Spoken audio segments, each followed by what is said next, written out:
Source Jurala నుంచి శ్రీశైలం ఎందుకు మార్చారు అనేది కేసీఆర్ గారికే బాగా తెలుసు.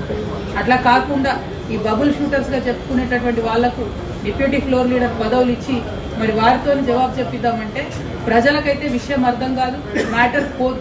మరి బబుల్ షూటర్ల వల్లనే ఈ ట్రబుల్ అంతా వచ్చింది. ఈ బబుల్ షూటర్ల వల్లనే మొదటి ప్యాకేజ్ దెబ్బపడ్డది. ఈ బబుల్ షూటర్ వల్లనే పాలమూరు రంగారెడ్డి లాంటి ప్రాజెక్టులు చాలా పెద్ద ఎత్తున ఇబ్బంది పడ్డాయి. మళ్ళా వాళ్ళకే పెత్తనం ఇచ్చి వాళ్ళకే డిప్యూటీ లీడర్లు ఇచ్చి మరి అసెంబ్లీకి కేసీఆర్ గారు రాకపోతే మాత్రం బీఆర్ఎస్ పార్టీని ఆ భగవంతుడు కూడా కాపాడలేడు. In the interest of the people of Telangana KCR గారు వస్తే బాగుంది. ఎందుకు మాటలు పడాలి?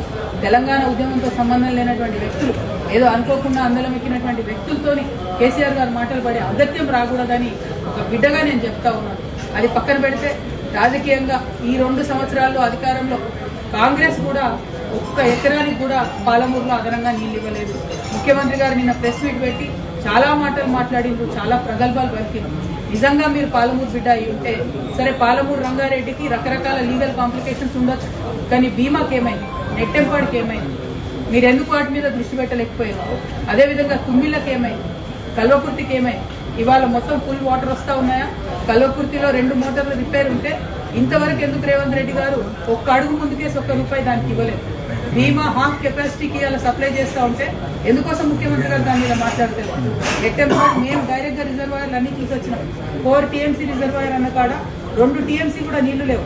ఎందుకు దాని మీద ముఖ్యమంత్రి గారు మాట్లాడతలేరు? నిజంగా మీకు చిత్తశుద్ధి ఉంటే మీరు నిన్న ఏదైతే కేసీఆర్ గారిని క్రిటిసైజ్ చేసిండ్రో, జూరాల నుండి సోర్స్ మార్చి శ్రీశైలం పెట్టినని చెప్పిరో, మీరు కొడంగల్ నారాయణపేట మక్తల్ లిఫ్ట్ ఇరిగేషన్ కి మళ్ళీ మీరెందుకు జూరాల సోర్స్ పెట్టడం లేదు? మీరెందుకు లక్ష్మీదేవిపల్లి రిజర్వాయర్ కట్టడం లేదు? మీరెందుకు భీమా నుండి సోర్స్ పెడుతున్నారు? అక్కడ నీళ్లు లేవు. భీమా అనేది ఒక పిల్ల కాలువ, దాని నుంచి వాటర్ వచ్చే ఆస్కారం ఉండదు. అటువంటి దగ్గర మీరెందుకు సోర్స్ పెడతా ఉన్నారు? మీకేం లాలుచి ఉంది ఆంధ్ర పాలకులతో?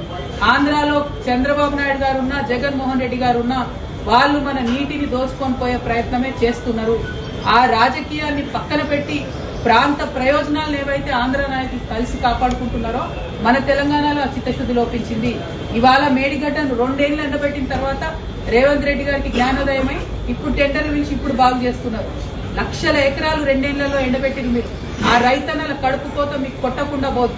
అదేవిధంగా కృష్ణాలో కూడా 2 సంవత్సరాల ప్రాజెక్టు గురించి మాట్లాడకుండా మాలాంటి వాళ్ళందరం పోయి అక్కడ చూసి వచ్చిన తర్వాత ఇప్పుడు పెద్ద ఎత్తున మాట్లాడుతూ క్రిటిసైజ్ చేస్తున్నారు. అది మీ యొక్క చిత్తశుద్ధి లేనితనాన్ని, పాలమూరు ప్రజల నుంచి పాలమూరు బిడ్డగా చెప్పుకుంటున్న మీ యొక్క వైఫల్యాన్ని మాత్రమే పదే పదే తెలంగాణ ప్రజల ముందు చూపిస్తా ఉంది.